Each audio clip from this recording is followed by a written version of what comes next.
واقعی لوگ نہیں نکلے. ہم نے تو دیکھا بہت زیادہ لوگوں کی جو ہم ایکسپیکٹ کر رہے تھے اس طرح تعداد بالکل نہیں نکلی, بلکہ نہ ہونے کے برابر نکلی. تو آپ کا کیا تجزیہ ہے اس پہ؟ آپ کو یاد ہوگا جب میاں نواز شریف صاحب ضلع وطنی میں تھے تو انہوں نے ایک دفعہ واپس آنے کی کوشش کی اور انہیں پھر لاہور ایئرپورٹ سے 2007 میں کور کری تھی اس کو. لاہور ایئرپورٹ سے پھر انہیں واپس بھیج دیا گیا اسلام آباد. لاہور اس وقت لاہور ایئرپورٹ سے واپس بھیجا. نہیں اسلام آباد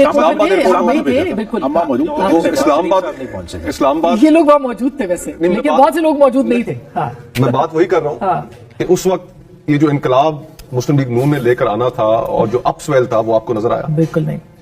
پھر میاں نواز شریف صاحب دوبارہ جب زیر حراست تھے, جب وہ اپنی صاحبزادی کے ساتھ لندن سے تشریف لاہور ایئرپورٹ پہ اترے, تو وہ مناظر بھی ہم نے دیکھے اور اس کے بعد ہم نے ایک بڑی پرجوش تحریک دیکھی جو سڑکوں پہ کوئی شخص نکل نہیں سکتا تھا, کرفیو کا سما تھا. نہیں اس دن لوگ آئے تھے مگر وہ ایئرپورٹ تک پہنچے نہیں تھے, تو پہنچ نہیں پائے تھے. میں اس جلوس میں بھی شامل ہے نا, چیرنگ کراس سے واپس مڑ گئے تھے, انقلاب مڑ گیا تھا. پھر اسی طرح پیپلز پارٹی جب آصف زرداری صاحب ان کے اوپر سختیاں ہوئیں, وہ جیل میں تھے.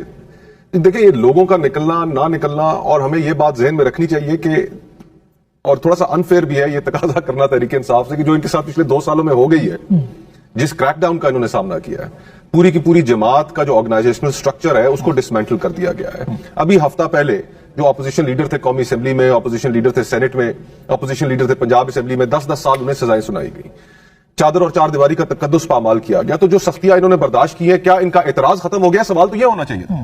ان کا اعتراض تو باقی ہے. ہمارے سامنے جو اس وقت صورتحال ہے اس کے اندر اس سے بھی آپ آگے چلے گئے. دیکھیں یہ احتجاج, سڑکوں پر آنا, ایک دوسرے کے خلاف پولیٹیکل وکٹمائزیشن کرنا, اب ہم اس نہج پر پہنچ چکے ہیں کہ جہاں پر ہمیں ان سب کا خاتمہ کرنا پڑے گا. صحیح بات. 27ویں آئینی ترمیم 26ویں کے دن آپ کو بیان یاد ہے کہ جس دن 26ویں کا ڈرافٹ سامنے آیا تو وزیر قانون ہمارے دوست وہ فرماتے ہیں کہ میں نے بھی ابھی دیکھا رات 10 بجے ہفتوں سے بیٹھی ہوئی تھی اسمبلیاں, ممبران محبوب تھے اور ڈرافٹ آخری لمحے میں سیاستدانوں کے پاس پہنچا.